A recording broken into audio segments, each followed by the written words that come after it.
ሰዎች ስለሚያስቡት፣ ሰዎች ስለሚሉት ነገር፣ ሰዎች ከጀርባችን ስለሚያወሯቸው ነገሮች ማሰብ፣ መጨነቅ፣ እነዛ ነገሮች ላይ ጊዜ ማጥፋት ወይም ደግሞ ምን እያሉኝ ይሁን ብሎ ማሰብ ደህንነት የማጣት ምልክት ብቻ ሳይሆን ራስን ማንነትን የሚያሳንስ በጣም አደገኛ ተግባር ነው። አደገኛ ነገር ነው። ህይወትን ጥግ ድረስ መኖር የምትፈልጉ ከሆነ ህይወትን በምትፈልጉት መንገድ መምራትና ማስኬድ የምትፈልጉ ከሆነ ሰዎች ስለእናንተ ስለሚያስቡት ነገር አትጨነቁ። ታዲያ እንዴት ብዬ ራሴን ከሰዎች ማረጋገጫ ጠባቂነት ላላቅ፣ እንዴት ህይወትን በምፈልገው መንገድ ልምራ እያላችሁ የምትሉ ሰዎች ካላችሁ ይሄ ትምህርት ይሄ ቪዲዮ በትክክል ለእናንተ ነው። በዛሬው ትምህርታችን የምናነሳቸውን 3 ነገሮች በትክክል መተግበር ከቻላችሁ፣ በትክክል ህይወታችሁ ላይ አፕላይ ማድረግ ከቻላችሁ ከሰዎች ማረጋገጫ ጠባቂነት ራሳችሁን ታላቃላችሁ። ህይወታችሁንም በምትፈልጉት መንገድ በምትፈልጉት ልክ መኖር ትችላላችሁ።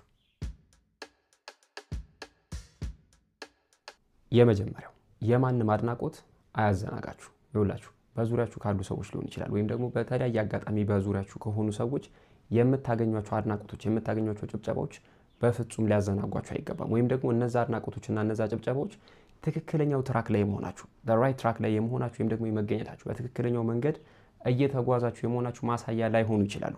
የሰዎች አድናቆት ሁልጊዜም የሰዎችን ቴስት፣ የሰዎችን ፕሪፈረንስ፣ የሰዎችን ምርጫ፣ ሰዎች መስማት የሚፈልጉትን፣ ሰዎች ማየት የሚፈልጉትን፣ ሰዎች ማድረግ የሚፈልጉትን ነገር እያላችሁ እያደረጋችሁ እየከወናችሁ የመሆናችሁ ማሳያ እንጂ ትክክለኛው ትራክ ላይ የመሆናችሁ ማረጋገጫ አይደለም። ስለዚህ ሰዎች ስላደነቋችሁ ብቻ ቫልዩአችሁን የሚመጥን ነገር፣ እናንተን የሚመጥን ነገር፣ የሚያስደስታችሁን ነገር እያደረጋችሁ ነው ማለት አይደለም። ያ የምታደርጉት ነገር የእናንተን እውነተኛ ቫልዩ የሚገልጽ ነገር አለ ወይም ደግሞ እውነተኛ ደስታ የሚሰጣችሁ ነገር ላይሆን ይችላል። ስለዚህ የሰዎች ጭብጨባ፣ የሰዎች አድናቆት ትክክለኛው ትራክ ላይ የመሆናችሁ ማረጋገጫ አድርጋችሁ አትቀበሉ። ወይም ደግሞ የትክክለኛነታችሁ ፊርማ አድርጋችሁ ያን ነገር አትውሰዱ።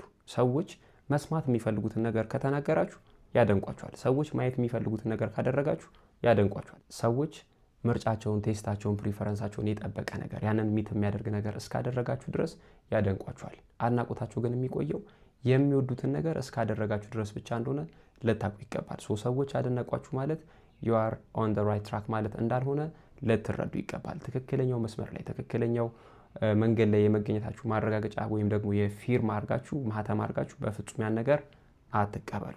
እንደውም ሰዎች ስላደነቋችሁ አንድ ነገር በተደጋጋሚ ማድረግ ዲስትራክሽን ነው። ይሄን ነገር በደንብ ልታውቁ ይገባል። ሰዎች ስላደነቋችሁ ብቻ፣ ሰዎች ስላጨበጨቡላችሁ ብቻ የማትፈልጉትን ነገር በተደጋጋሚ እያደረጋችሁ ከሆነ ያ ዲስትራክሽን ነው።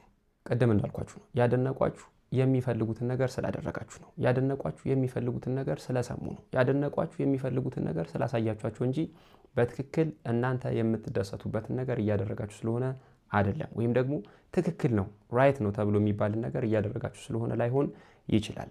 ይሄን ሁልጊዜም ልታስታውሱ ይገባል።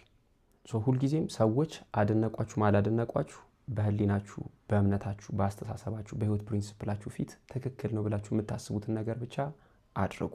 ሁልጊዜም ራሳችሁን አንድ ነገር ጠይቁ። ይሄ የምደነቅበት ነገር የምፈልገውና ከእምነቴ ጋር የሚሄድ ነገር ነው የሚለውን ነገር ሁልጊዜም ራሳችሁን ጠይቁ። ለዛ ጥያቄ የምትሰጡት ምላሽ ከዛ በኋላ ያን ነገር ማስቀጠል አለብኝ የለብኝ የሚለውን ነገር ይወስናል። ስለዚህ ምንጊዜም የሰዎችን አድናቆት የትክክለኛነት ማረጋገጫ አድርጋችሁ አትቀበሉ። ሰዎች እንዲያደንቋችሁ የሚያደርጉ ነገሮችን ብቻ የምታደርጉ ከሆነ ሰዎችን የምታስደስቱ ሰዎች ሆናችሁ ትቀራላችሁ። ሁልጊዜ ደግሞ ሰዎችን የምታስደስቱ ሰው ልትሆኑ አትችሉም። ላይክ ሁሉን ሰው አስደሳች ሆናችሁ ልትቀጥሉ አትችሉም። አሳም ፖይንት የሰዎች ደስታ ሊቆም ወይም ደግሞ ሊቋረጥ ይችላል፣ ወይም ደግሞ ቴስታቸውን ሊቀይሩት ይችላሉ። በዛ ሰዓት የምታተርፉት ጸጸት ነው የሚሆነው። ስለዚህ ሁልጊዜም የምታደርጉትን ነገር ከእምነቴ፣ ከአስተሳሰቤ፣ ከህሊናዬ ጋር ይሄዳል የሚለው ነገር ላይ አተኩሩ እንጂ ሰዎች ወደውልኛል ወይስ ጠልተውታል የሚል ነገር ላይ አታተኩሩ። የሰዎች አድናቆት የሰዎች ቴስትና ምርጫ ማሳያ ነው።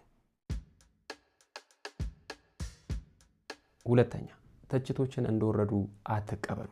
ይኸውላችሁ እዚህ ጋር በመጀመሪያ ልታውቁት የሚገባው ነገር ምንም ብታደርጉ ትተቻላችሁ፣ ምንም ባታደርጉም ትተቻላችሁ። ግን ደግሞ ሰዎች ከአእምሯችሁ በላይ የሆነ ነገር ስታደርጉ ይተቿችኋል። ሰዎች ዓለምን ከሚመለከቱበት የተለየ ምልከታ ስትሰጧቸው ይተቿችኋል። ሰዎች ዓለምን ከሚረዱበት መንገድ የተለያየ አይነት አረዳድ ስታሳዩቸው ይተቿችኋል፣ ቻሌንጅ ያደርጓችኋል፣ ጀጅ ያደርጓችኋል። እነዚህ የሚሰነዘሩባችሁ ትችቶች ግን ከእናንተ ይልቅ የእነሱ ማንነት የሚያሳዩ ናቸው። ከእናንተ ይልቅ ስለነሱ ብዙ ነገር ይናገራሉ። ይሄን ልታውቁ ይገባል። ሰዎች ሁልጊዜም እነሱ እንደሚያስቡት እንድታስቡ ይፈልጋሉ። ሰዎች ሁልጊዜም እነሱ በሚያምኑበት ጉዳይ እንድታምኑ ይፈልጋሉ። ያንን ማድረግ ካልቻላችሁ፣ እነሱ እንደሚያስቡት ካላሰባችሁ፣ እነሱ በሚያምኑበት ጉዳይ ካላመናችሁ ትተቻላችሁ። አካሄዳችሁ ካልተመቻቸው ይተቿችኋል። ተግባራችሁ ካልተመቻቸው ካልጣማቸው ይተቿችኋል። ግን ደግሞ ሁልጊዜም የሚሰነዘሩባቸው ትችቶች ከእናንተ ይልቅ እነሱን የሚገዙ ነገሮች እንደሆኑ በሚገባ ልታውቁ ይገባል። ሁልጊዜም ትችቶችን እንደወረዱ አትቀበሉ። ፐርሰናል አታድርጓቸው። ነገሮችን ሰብጀክቲቭ አታድርጉ። ኦብጀክቲቭ አድርጋችሁ ለመመልከት ሞክሩ። ከጉዳዩ አንጻር ብቻ ነገሩን ለመፈተሽ ሞክሩ እንጂ ፐርሰናል አታድርጉት። በግል እናንተ ስለሆናችሁ እናንተ ላይ የተሰነዘረ አድርጋችሁ አትቀበሉ። ህይወትን ቱ ደ ፉለስት መኖር የምትፈልጉ ከሆነ ሁለተኛው ልታደርጉ የሚገባው ነገር ይሄ ነው። ትችቶችን እንደወረዱ አለመቀበል። ሶስተኛው ከትችት ማምለጥ አይቻልም። ይውላችሁ ምንም ያህል ብትደነቁ፣ ምንም ያህል ትችት እንዳይሰነዘርባችሁ የሚያደርጉ ነገሮችን ብታደርጉ ሰዎች ይተቿችኋል። በተሳሳተ መንገድ የሚረዷችሁ ሰዎች ይኖራሉ። ሊረዷችሁ የማይፈልጉ ሰዎችም ይኖራሉ። ስለዚህ በየትኛውም መንገድ ከትችት ልታመልጡ አትችሉም። ይውላችሁ ምንም አድርጋችሁ ትተቻላችሁ። ምንም ባታደርጉ እጃችሁን አጣጥፋችሁ ብትቀመጡም ትተቻላችሁ። ስለዚህ ከትችት ለማምለጥ ብላችሁ ምንም ነገር አታድርጉ።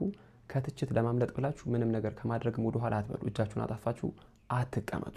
ምንም አድርጋችሁም የምትተቹ ከሆነ ምንም ባታደርጉም የምትተቹ ከሆነ የምትወዱትን የምትፈልጉትን የሚያስደስታችሁን ነገር እያደረጋችሁ ብትተቹ በጣም በብዙ ጥፍ የተሻለ ነው። እዚህ ጋር አንድ በጣም ትልቅ ነገር ልንገራችሁ። አድናቆት ልክ ናችሁ ማለት እንዳልሆነ ሁሉ ትችትም ተሳስታችኋል ማለት አይደለም። ይሄን ሁልጊዜም ልታውቁ ይገባል። ሁልጊዜም ልታስታውሱ ይገባል።